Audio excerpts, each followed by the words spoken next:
C'est une joie de partager cette partie, je crois que c'est la partie 37 de la série Le Pain quotidien, une série qui était anciennement un message de Dieu à ma pause de midi. Il y a un don qui est inconnu par beaucoup de chrétiens, donc beaucoup de chrétiens ne connaissent pas, le don de repentance. Les gens vont me dire, mes frères, est-ce que la repentance est un don? Est-ce que ce repentir est un don qu'on reçoit de Dieu? N'oubliez pas ce verset qui dit que toute grâce excellente et tout don parfait viennent du Père des Lumières, auprès de qui il n'y a point d'ombre de variation, il n'y a point de changement. Donc toute grâce excellente, est-ce que vous savez, mes frères et sœurs, que c'est une grâce de se repentir? Se repentir n'est pas donné à n'importe qui. Se repentir est donné à ceux à qui Jésus a fait cette grâce, ou Dieu son Père a fait cette grâce. La Bible dit, j'endurcis qui je veux, je fais miséricorde à qui je veux. D'ailleurs, on va voir ce verset en Romains chapitre 9. Et il y a des personnes qui ne se repentiront jamais, malgré toutes les bonnes prédications que vous pouvez leur faire écouter. Je peux donner toutes les prédications, les meilleures prédications, enseigner de tout mon cœur avec tout le zèle possible. Mais il y a des personnes qui ne seront jamais repenties, qui ne se repentiront jamais. Qui ne se repentiront jamais. Donc voilà, il y a un don de repentance. Beaucoup de chrétiens connaissent les dons du Saint-Esprit qui sont à 1 Corinthiens chapitre 12 à partir du verset 7. Les dons du Saint-Esprit. Beaucoup de chrétiens connaissent les dons de ministère qui sont à Éphésiens chapitre 4 verset 11. Mais beaucoup ignorent qu'il y a un don que la Bible appelle le don de repentance. Et voilà donc le sujet de cet enseignement aujourd'hui. Et d'ailleurs, rappelons les dons du Saint-Esprit tout simplement. Pendant que vous vous apprêtez à bien écouter cet enseignement, rappelons les dons du Saint-Esprit en 1 Corinthiens chapitre 12, à partir du verset 7, nous sommes à partir du verset 4, voilà, à partir du verset 4, 1 Corinthiens chapitre 12 à partir du verset 4, la Bible dit, il y a diversité de dons, mais le même esprit, diversité de ministères, mais le même Seigneur. Vous voyez, il y a diversité de dons et diversité de ministères. Et on va voir les dons des ministères dans quelques minutes en Éphésiens chapitre 4, verset 11. Mais ici, en 1 Corinthiens chapitre 12, nous voyons divers dons, les dons du Saint-Esprit. Il y a divers ministères, diversité de ministères, verset 5, mais le même Seigneur. Verset 6, diversité d'opérations, mais le même Dieu qui opère tout en tous. Et le verset 7 commence à énumérer les dons du Saint-Esprit. Verset 7, or à chaque personne, à chaque chrétien ou chrétienne, homme ou femme, à chacun, la manifestation de l'Esprit est donnée pour l'utilité commune. Ce n'est pas pour vous faire voir, pour vous glorifier, pour montrer que vous êtes quelqu'un, pour bomber la poitrine, pour hausser les épaules, mais c'est pour l'utilité de l'Église, des assemblées dans lesquelles vous faites partie. Et beaucoup de personnes ne reçoivent pas les dons de Dieu parce qu'ils les demandent avec des motifs impurs, soit pour recevoir la gloire de Dieu, la gloire devant les hommes, soit pour se faire de l'argent, soit pour s'enorgueillir, et ils vont prier, ne recevront pas les dons.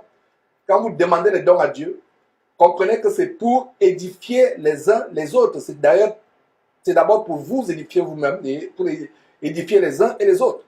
Alors, la manifestation de l'Esprit est donnée pour l'utilité commune. Et le verset 8 commence en disant, en effet, à l'un est donné par l'Esprit une parole de sagesse. Donc la parole de sagesse est un don.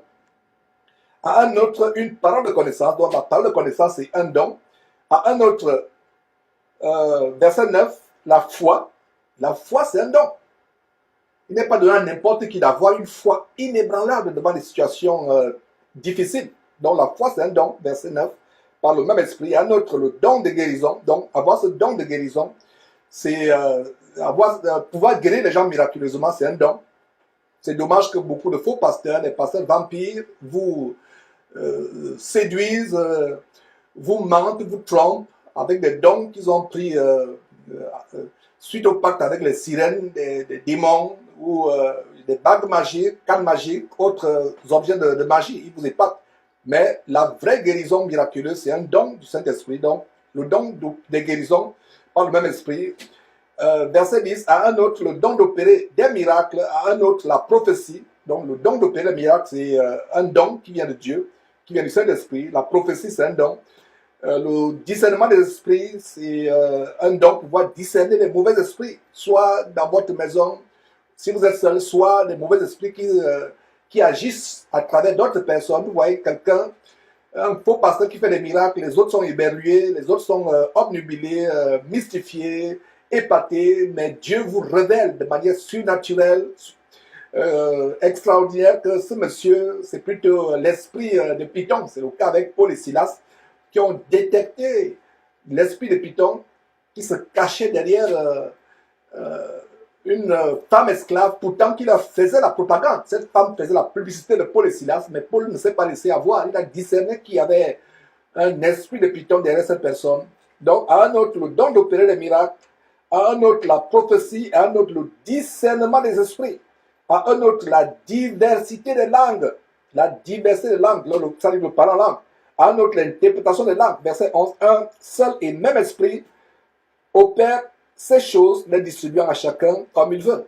Et nous voyons aussi au verset 28, d'autres dons, nous pouvons lire verset 28, et Dieu a établi dans l'Église, premièrement, les apôtres, voilà les dons de ministère aussi qui sont énumérés, les apôtres, secondement, des prophètes, troisièmement, des docteurs, ensuite ceux qui ont le don des miracles, puis ceux qui ont le don de guérison, de secourir, de gouverner, de parler diverses langues. Voilà, donc il y a les dons que nous avons énumérés à partir du verset 7 qui sont repris ici, mais nous avons deux dons additionnels, le don de secourir et de gouverner, le don de gouverner. Dans le monde, on appelle ça leadership. Pouvoir rassembler les gens, pouvoir mobiliser les gens, pouvoir les amener au Seigneur, pouvoir diriger, pouvoir gouverner, c'est un don, c'est un don. Et c'est dommage que ces faux pasteurs vous trompent avec des cours de leadership payants. Le leadership est diabolique. Pourtant, il y a un don de gouverner qui est biblique. Et nous comprenons par cela que Satan copie tout ce que Dieu a établi. Il y a un don de gouverner, mais ces faux pasteurs qui adorent Satan, ça s'en rend compte. Certains sont conscients qu'ils adorent Satan, mais d'autres ne sont pas conscients. Ils parlent de leadership. Le leadership, c'est la contrefaçon diabolique du don de gouverner, du don de gouverner. Le don de gouverner biblique. Mais si quelqu'un vous fait des cours payants, des séminaires payants de leadership, ça c'est plutôt le leadership dans la franc-maçonnerie. Donc il y a un don. Le don de gouverner existe. Il y a le don de secourir. Est-ce que vous saviez que secourir les frères qui sont dans le besoin, les aider à avoir de la libéralité, c'est un don. Le don de secourir ou le don de charité, secourir les gens, les assister dans leurs besoins matériels, les secourir avec votre argent, avec vos moyens, avec votre abondance, c'est un don. C'est pour ça qu'il n'est pas donné à tout le monde d'exercer ce don. Et de plus en plus, les chrétiens manifestent cette prophétie de la fin des temps. La charité d'un grand nombre se refroidira dans la fin des temps. La charité se refroidira. Beaucoup ont du mal à soutenir les autres frères et sœurs. Tu vas le voir, oh frère, s'il te plaît, je traverse des moments difficiles. Le frère va te dire, tu sais quoi, va seulement croire, rendre grâce à Dieu, croire et la foi, alors qu'il a de quoi tout soutenir, mais il ne peut pas tout soutenir. Donc, voilà les dons. Et d'ailleurs, il y a aussi en Éphésiens chapitre 4, Éphésiens chapitre 4, verset 11, qui nous parle des 5 dons de ministère. Là, on vient d'énumérer les dons du Saint-Esprit. En Corinthiens chapitre 12, à partir du verset 7, et au verset 28, maintenant, Éphésiens chapitre 4 mentionne explicitement les dons du Saint-Esprit. Au verset 11, il a dit, et Dieu a donné aux uns, les uns comme apôtres, les autres comme prophètes, les autres comme évangélistes, les autres comme pasteurs et docteurs. La raison pour laquelle Dieu a donné cela est donnée au verset 12, pour le perfectionnement des saints en vue de l'œuvre du ministère et l'édification du corps de Christ. Alors, ayant vu ces versets, mes frères et sœurs, ayant vu ces versets, les gens vont se poser la question, mais où vient le don du Saint-Esprit? Où vient le don de repentance? Les gens vont se poser la question, Georges, tu viens de nous énumérer les dons du Saint-Esprit, tu viens de nous énumérer les dons de ministère, mais où dans la Bible as-tu vu le don de repentance? Mes frères et sœurs, la réponse est en Actes chapitre 11. C'est un détail qui m'a échappé. Il y a une semaine, quand on voyait l'étude approfondie, quand on partageait l'étude approfondie du chapitre 11 de Actes, chapitre 11, il y a un détail qui m'a échappé et je reviens sur ce détail. Et d'ailleurs, c'est ce détail qui fait l'objet de cette partie d'aujourd'hui de la série Le Pain quotidien, qui nous montre le don. Il y a un don spécifique, le don de repentance. C'est un don. Ma soeur, si tu as pu te repentir de tes péchés, c'est un don. Rends grâce à Dieu pour cela. Combien de chrétiens rendent grâce à Dieu de ce qu'ils ont pu se repentir de leurs péchés passés? Ce n'est pas tout le monde qui se repent. On va voir dans quelques instants, c'est pas là où on va finir, comment Dieu a endurci certaines personnes pour qu'ils ne puissent pas se repentir. Dieu a endurci. Donc si vous qui me suivez, vous êtes conscient que vous avez passé votre vie à mentir, à voler, à tromper, à commettre l'adultère, à avoir le sexe hors mariage ou avant mariage, à faire des mauvaises choses, à insulter les gens, à avorter, à faire des mauvaises choses, et vous vous rendez compte que vraiment vous devez changer de vie, c'est un don. C'est un don. Mes frères, ces séries que nous partageons, le pain quotidien, sont des perles. C'est là où Dieu nous fait découvrir des merveilles, des choses enfouies que nous ne pouvons pas soupçonner être des révélations. Donc, la révélation d'aujourd'hui, c'est qu'il y a un don de repentance. Ce n'est pas n'importe quel homme sur terre qui se repent. Ce n'est pas n'importe qui sur terre qui se repent. Se repentir n'est pas de n'importe qui. Donc, à partir d'aujourd'hui, vous allez rendre grâce à Dieu du fait que vous avez pu prendre conscience de la saleté qu'était votre vie. Vous avez pu prendre conscience. Ce n'est pas n'importe qui prendra conscience qu'il faut craindre Dieu. La crainte de Dieu, la repentance, ce sont les dons de Dieu. Alors, allons voir ces détails dans le chapitre 11 du livre de Actes, ce détail qui m'a échappé, qui nous révèle quelque chose de tellement grand, à savoir le don de repentance. Alors, il s'agit du contexte où, après que Dieu ait envoyé au chapitre 10, Pierre a porté le salut, la nouvelle naissance, l'évangile de Jésus-Christ à une famille non juive de naissance, au verset 11, Pierre est amené à se justifier devant les apôtres qui n'ont pas compris pourquoi il s'est rendu. Il s'est rendu chez les non-juifs de naissance, les incirconcis ou les gentils, comme les juifs les appelaient. Alors, au verset 18, nous avons cette révélation. Donc, allez encore suivre l'étude approfondie, verset après verset, du chapitre 11. Plaise à Dieu, demain samedi, 19 octobre, nous allons étudier de manière approfondie, verset après verset, le chapitre 12. Et ne manquez pas ce chapitre, mes frères et sœurs. Des grandes révélations dans ce chapitre. Demain, 12h, heure de Houston, demain samedi, 19 octobre, plaise à Dieu. Nous allons poursuivre l'étude du livre merveilleux de Actes des Apôtres au chapitre 12, avec le chapitre 12. Mais au chapitre 11 qu'on a vu la dernière fois, au verset 18, nous avons un détail. Donc, depuis le verset 1, les autres apôtres autres que Pierre et les frères qui étaient dans la Judée, qui avaient appris que les païens, les non-juifs de naissance avaient aussi reçu la parole de Dieu, étaient convertis, nés de nouveau, étaient repentis. Ils mettent Pierre devant le tribunal. Ils accusent Pierre. Ils disent que Pierre, tu es entré chez les incirconcis. Qu'est-ce qui t'est arrivé? Ne sais-tu pas qu'un juif ne peut pas manger avec les païens, etc.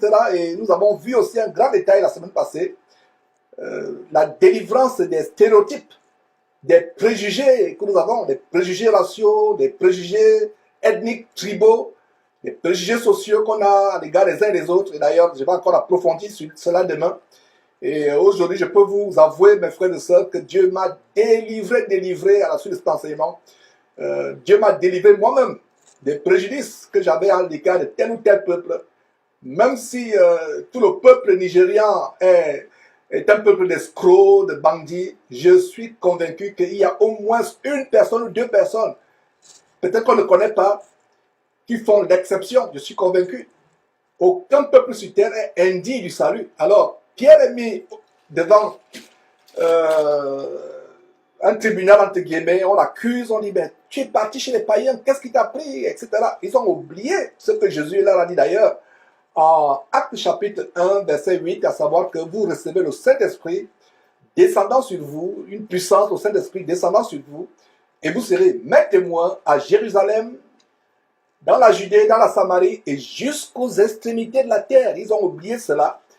Et cela s'est manifesté. Et donc, pour vous qui avez suivi cette étude approfondie, verset après verset du chapitre 11, je vous recommande de la suivre encore et encore et encore. Pour vous qui ne l'avez pas suivi, suivez-la une fois, deux fois, trois fois et encore et encore. Et pour vous qui ne l'avez pas suivi, donc Pierre se justifie et arrivé au verset 11, au verset 18, pardon, chapitre 11, Actes chapitre 11, verset 18, arrivé au verset 18, il y a une grande révélation. Et la révélation est la suivante. Après avoir entendu cela, donc après avoir entendu les justifications de Pierre, vous pouvez lire du verset 1 au verset 17, après avoir entendu cela, après avoir entendu Pierre et ses justifications, ils se calmèrent. Ils étaient d'abord indignés, irrités, mais Pierre, qu'est-ce qui t'a pris? Alors, après avoir entendu Pierre, ils se calmèrent et ils glorifièrent Dieu en disant, Dieu a donc accordé la repentance aussi aux païens afin qu'ils aient la vie. Voilà le détail qui m'a échappé samedi passé, qui contient une grande clé, une grande révélation. Dieu a accordé la repentance. Est-ce que vous savez que Dieu accorde la repentance? Mes frères et sœurs, si aujourd'hui vous vous êtes repentis, vous avez à cœur de vous repentir, vous avez le désir de vous repentir, sachez que Dieu vous avait grâce d'avoir ce désir. Ce n'est pas n'importe qui peut se repentir. Ce n'est pas n'importe qui peut se repentir. Dieu fait grâce. Dieu fait grâce à certaines personnes de pouvoir se repentir et à d'autres personnes, Dieu ne permet même pas qu'ils se repentent. Dieu refuse qu'ils se repentent. Il ferme leur cœur. Ce n'est pas Georges qui le dit. Soyez patients. Je vais vous montrer les versets qui appuient ce que je suis en train de dire. Donc, c'est une joie aujourd'hui de savoir qu'il existe un don de repentance. Que ce don n'est pas donné à n'importe qui. Donc, si vous désirez, vous qui m'écoutez, vous repentir, si vous désirez abandonner votre vie de péché, c'est une grâce devant Dieu, c'est un don devant Dieu. Regardez, verset 18, pardon, il y a une grande révélation. Ces gens qui ont écouté Pierre se justifier, pourquoi il a entré chez Corneille, cet Italien, ce Romain, et quand je parlais de Corneille qui était le premier, lui et sa famille étaient les premiers Italiens à se convertir à Christ. Mais quelqu'un m'a dit, mais qui vous a dit qu'il était italien? La personne qui a posé la question ne sait pas que Rome est la capitale d'Italie. C'était un Romain. Rome, c'est la capitale de l'Italie. C'était un Italien. Et même la Bible parle des gens de la cohorte italienne. Ça existe dans la Bible.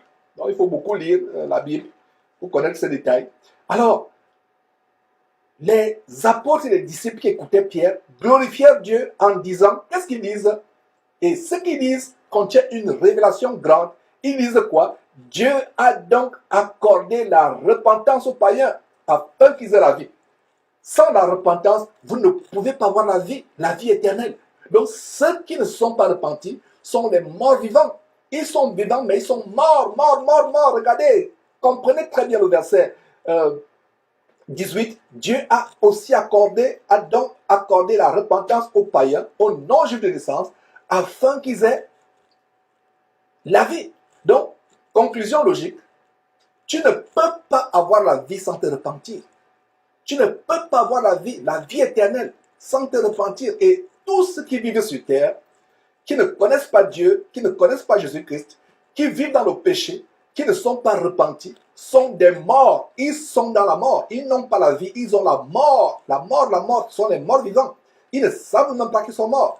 C'est pour cela que Jésus disait à ce jeune homme qui avait perdu son père était décédé. Jésus lui dit, viens, suis-moi.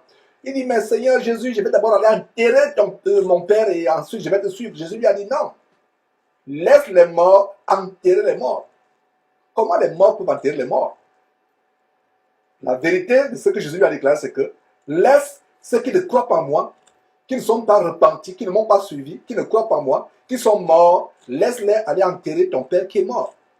Est-ce que vous voyez la beauté de la parole de Dieu, mes frères et sœurs? Laisse les morts enterrer les morts. Donc laisse ceux qui n'ont pas Christ, laisse ceux qui n'ont pas Dieu dans leur vie, laisse ceux qui ne sont pas repentis, qui n'ont pas changé de vie, laisse-les aller enterrer un mort comme eux. Conclusion logique. Tous ceux qui n'ont pas Christ, tous ceux qui ne sont pas repentis, sont des morts. Ils marchent, ils ont des grosses voitures, ils ont des belles robes, de beaux costumes, des belles chaussures, des bijoux. Ils sont glorieux dans ce monde, ils sont puissants dans ce monde. Ils font des grandes choses, ils sont éloquents, ils ont des grands diplômes, ils ont des grands boulots. Mais bibliquement parlant, la Bible déclare qu'ils sont morts, morts, morts. La seule chose que nous devons faire pour avoir la vie, c'est croire au Seigneur Jésus-Christ et nous repentir de notre vie passée, de nos péchés, prendre la décision de plaire à Dieu, de rechercher la sanctification sans laquelle personne ne verra au Seigneur, de vivre dans la crainte de Dieu. Et il n'y a pas seulement le verset 18 de Actes, le verset 18 de Actes chapitre 11 qui nous montre la révélation selon laquelle la repentance, c'est une grâce et un don accordé par Dieu. Il y a aussi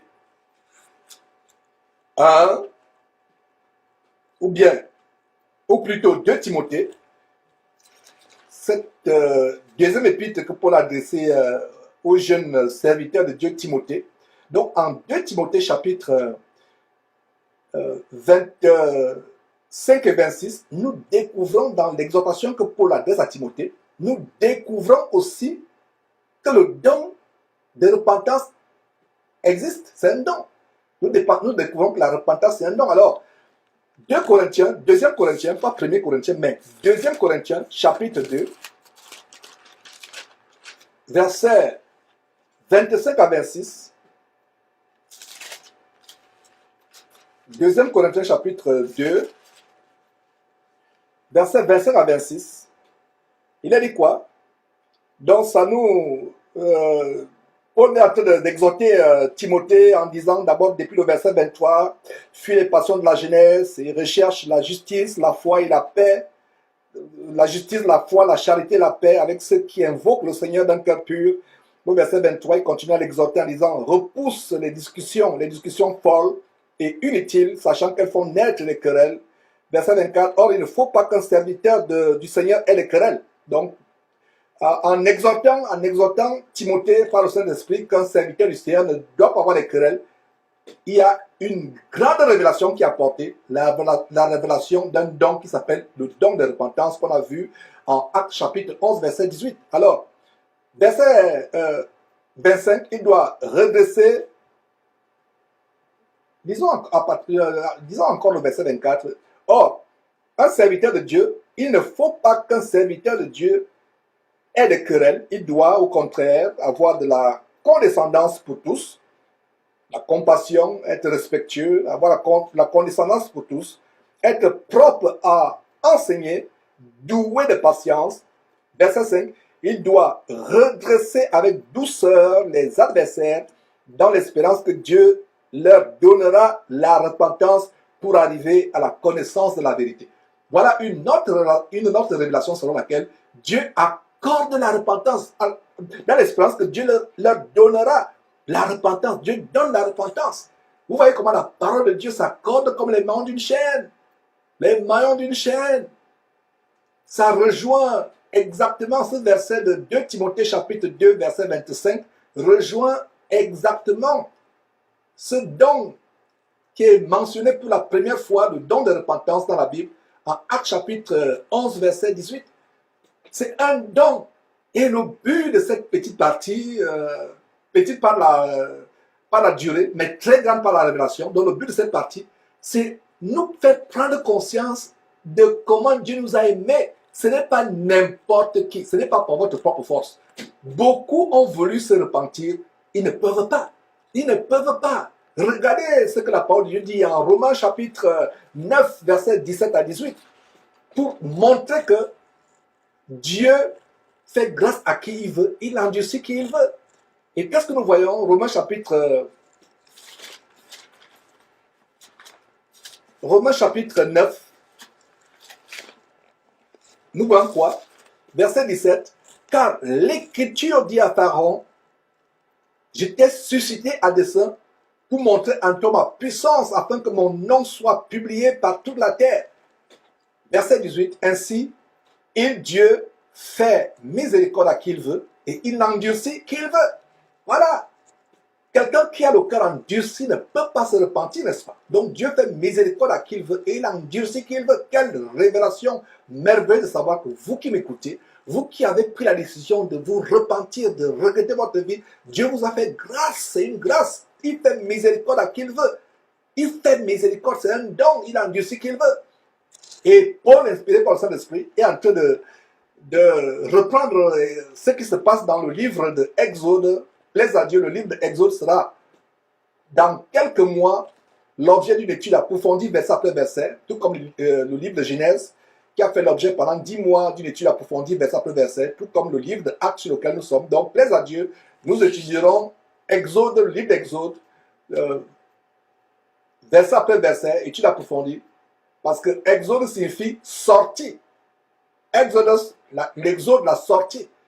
Et le livre d'Exode est une image anticipative de comment nous sortons, nous chrétiens, nous traversons ce monde.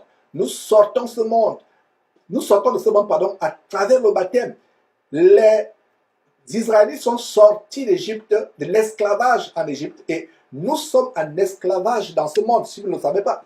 Ce monde est sous la puissance de l'Égypte. Les gens vont me dire, mais Georges, comment ce monde est sous la puissance de l'Égypte? Les grands de ce monde, sur le plan de la politique, sur le plan de la finance, sur le plan judiciaire, les grands de ce monde sont sous la domination de l'Égypte. Ils adorent l'Égypte. Qu'est-ce qui est sur l'objet du dollar? C'est une pyramide, n'est-ce pas? Qu'est-ce qui est le symbole de l'Égypte? Les pyramides. Dans les loges des francs-maçons, les loges des Illuminati, dans les sociétés secrètes, qu'est-ce qu'il y a? La pyramide est le symbole occulte à travers le monde. Pour être puissant dans ce monde, il faut que vous montiez, vous gravissiez les étages de la pyramide occulte. Donc, le monde est sous la puissance de l'Égypte et le monde entier est sous la puissance, mes frères et sœurs, de l'Égypte. Alors, en Christ Jésus, vous êtes affranchis de cet esclavage, vous êtes libérés en Christ Jésus et vous passez par la mer Rouge. La mer Rouge, c'est le symbole du baptême en Christ Jésus. Donc, quand les Israélites sortaient de l'Égypte, c'était la figure anticipative de comment nous, chrétiens, serons libérés de l'esclavage de ce monde. Et ils sont sortis de l'Égypte en traversant la mer Rouge, en passant par la mer Rouge. Donc, nous allons vers la terre promise, comme ils allaient vers la terre promise. Et donc, la terre promise, c'est le ciel à venir. C'est le ciel. Et nous traversons, nous allons à la terre promise en traversant par le baptême. Ils ont traversé la mer Rouge comme un lieu à sec. Après le miracle de Dieu qui a fendu la mer. Moïse a étendu le bâton, la mer s'est séparée. Ils ont traversé la mer Rouge comme un lieu à sec. Ils sont passés sous la nuée. Nous aussi, pour aller vers la terre promise, le royaume de Dieu, nous sommes affranchis, nous nous repentons, nous sommes affranchis par Christ Jésus et nous passons par le baptême. Est-ce que vous voyez, mes frères et sœurs, rien que ces explications vous mettent l'eau à la bouche spirituellement parlant pour que vous découvrez les merveilles dans le livre d'Exode. Exode est d'actualité. Chaque livre de l'Ancien Testament a une explication par rapport à l'Église que nous formons en Christ Jésus. Je reprends, chaque livre de l'Ancien Testament est l'ombre, la figure anticipative de ce que nous expérimentons en Christ Jésus. Donc le livre d'Exode sera un grand livre, que l'étude du livre d'Exode sera une grande étude, et j'anticipe déjà cette étude, mais nous sommes encore pendant plusieurs mois dans le livre de Actes. Alors, quand Paul, inspiré par le Saint-Esprit, dit en Romains chapitre 9, verset 17, il dit, car l'Écriture dit à Pharaon, moi Dieu l'Éternel, je t'ai suscité, toi Pharaon, à dessein, expressement, pour montrer en toi ma puissance, afin que mon nom à moi, Dieu, soit publié sur toute la terre. Verset 18, Romains chapitre 9, verset 18. Ainsi, Dieu, l'Éternel Dieu, fait miséricorde à qui il veut et il endurcit qui il veut. Donc, la repentance, avoir le cœur, vraiment toucher le cœur dans le remords, avoir le cœur brisé, c'est un nom de Dieu. Et Paul, inspiré par le Saint-Esprit, est tout simplement en train de reprendre ce que Dieu dit en Exode chapitre 7, verset 3, Exode chapitre 9, verset 12, Exode chapitre 10, verset 1. Lisons rapidement ces trois versets. Donc, dans Exode chapitre 7, verset 3, il a dit, et moi, l'Éternel Dieu, j'endurcirai le cœur de Pharaon et je multiplierai mes signes et mes miracles dans le pays d'Égypte. Donc, Dieu endurcit. Ouais, Dieu peut endurcir le cœur de quelqu'un. Et c'est la même chose que nous voyons. Exode chapitre 9, verset 12, il a dit quoi? L'Éternel endurcit. Et voilà, ça se passe, ce que l'Éternel a dit. Exode chapitre 7, verset 3, ça se réalise à Exode chapitre 9, verset 12. Donc, Exode chapitre 9, verset 12. L'Éternel Dieu endurcit le cœur de Pharaon, et Pharaon n'écouta point Moïse et Aaron, selon ce que l'Éternel avait dit à Moïse. Voilà, c'est la même chose qui se passe aujourd'hui. Ces enseignements que je fais derrière Jésus-Christ TV, il y a des personnes qui ne peuvent pas les écouter. Il y a des personnes qui ne veulent même pas les écouter. Ils trouvent que c'est difficile, ils trouvent que non, ce gars est un fou. Non, sa parole là, alors que ce n'est que la Bible, chapitre et verset, que je ne fais qu'enseigner.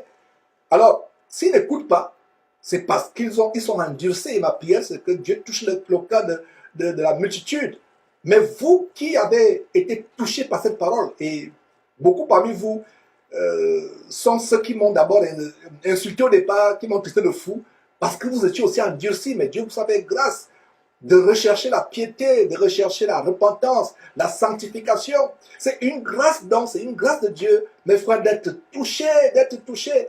Donc regardez comment, en Exode chapitre 9, verset 12, Dieu endurcit le cœur de Pharaon, et Pharaon n'écouta point Moïse. Selon ce que l'Éternel avait dit, jusqu'à ce que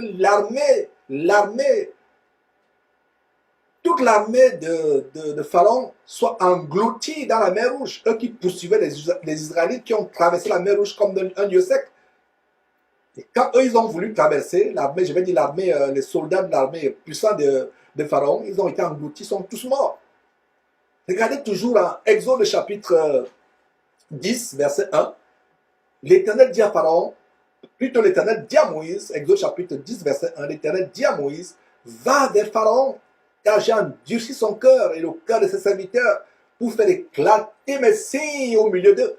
Donc Dieu endurcit le cœur de certaines personnes pour qu'ils n'écoutent pas la parole de Dieu. Mais vous, Dieu, touche votre cœur et nous allons voir bientôt dans l'étude du livre d'Actes comment Dieu avait préparé le cœur d'une merveilleuse sœur en Christ, Lydie, pour écouter, pour bien boire les paroles de Paul.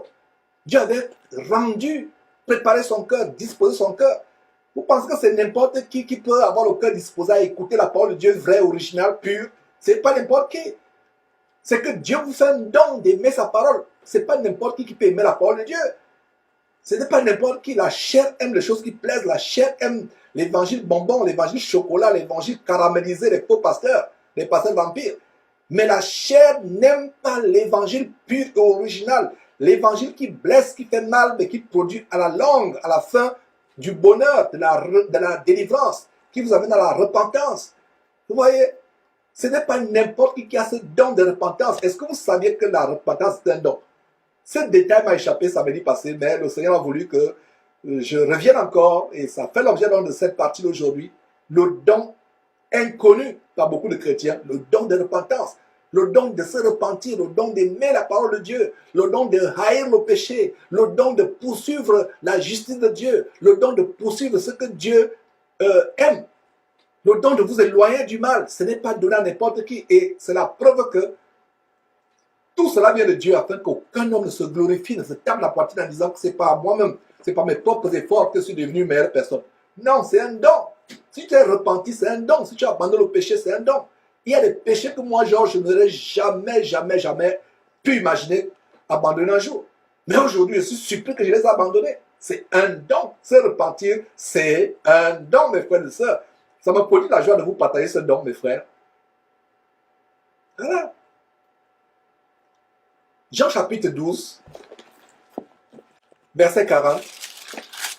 Jean chapitre 12, verset 40 dit, il a aveuglé leurs yeux, Dieu a aveuglé leurs yeux, Dieu a endurci leur cœur, de peur qu'ils ne voient des yeux, qu'ils ne comprennent du cœur, qu'ils ne se convertissent et que je ne les guérisse. Regardez cette révélation. Dieu a endurci le cœur de certaines personnes pour qu'ils ne voient pas, pour qu'ils ne comprennent pas. Dieu aveugle leurs yeux, il a endurci leur cœur. Pourquoi? Pour qu'ils ne se convertissent pas. Mais vous et moi, Dieu a touché notre cœur, a adouci notre cœur. Il nous a touchés, il nous a bénis, il nous a aimés pour qu'on se repente, pour qu'on soit lui. Aujourd'hui, vous serez appréciatif vis-à-vis de Dieu par rapport à cette capacité, ce merveilleux don. Les gens recherchent le don de guérison, c'est pas mauvais. Les gens recherchent le don de parler la langue, c'est pas mauvais. Les gens recherchent le don de faire des miracles, c'est pas mauvais. Le don d'avoir un ministère, de gouverner, de diriger, c'est pas mauvais. Mais il y a un don pour lequel, à partir d'aujourd'hui, nous allons rendre grâce à Dieu jour après jour. C'est le don de repentance. Regardez Romains, partons à Romains chapitre 11, verset 7. Que dit la parole de Dieu? Quoi donc? Ce qu'Israël cherche, il l'a pas obtenu. Mais l'élection, ceux qui sont élus en Christ Jésus, l'a obtenu, tandis que les autres ont été endurcis. Voilà. Israël cherchait l'élection. Israël n'a pas obtenu l'élection. Mais qui a obtenu l'élection? C'est ceux qui ont été choisis, élus par Dieu avant la fondation du monde en Christ Jésus. C'est eux que Dieu a choisis. Mais les autres ont été endurcis. Et regardez le chapitre 1 de Romains, un chapitre qui condamne l'homosexualité. L'homosexualité est une abomination. Et le chapitre 1 de Romains montre que c'est Dieu lui-même qui a livré à l'impureté certaines personnes selon les convoitises de leur cœur, en sorte que ces personnes déshonorent eux-mêmes leur propre corps. L'homme qui couche avec un homme, la femme qui couche avec une femme, bientôt les gens qui couchent avec les enfants, avec les animaux. Dieu lui-même les livre à l'impureté selon quoi? Les convoitises de leur cœur. Lisez cela, Romains chapitre 1, verset 24 à 25. Mes frères et sœurs, donc voilà ce que je voulais vous présenter, ce merveilleux don, le don de repentance, qui est un don pour lequel, à partir d'aujourd'hui, nous devons rendre grâce à Dieu. Seigneur, merci pour ce don. Merci de ce que tu n'as pas permis que mon cœur soit éternellement endurci. Merci de ce que tu as permis que je sois délivré de l'endurcissement. Merci de ce que tu as mis dans mon cœur une bonne conscience, la conscience de te rechercher, de te craindre, la conscience de m'éloigner du péché, la conscience de te désirer, de rechercher à te plaire. Voilà mes frères et sœurs, c'est ce que je voulais vous partager.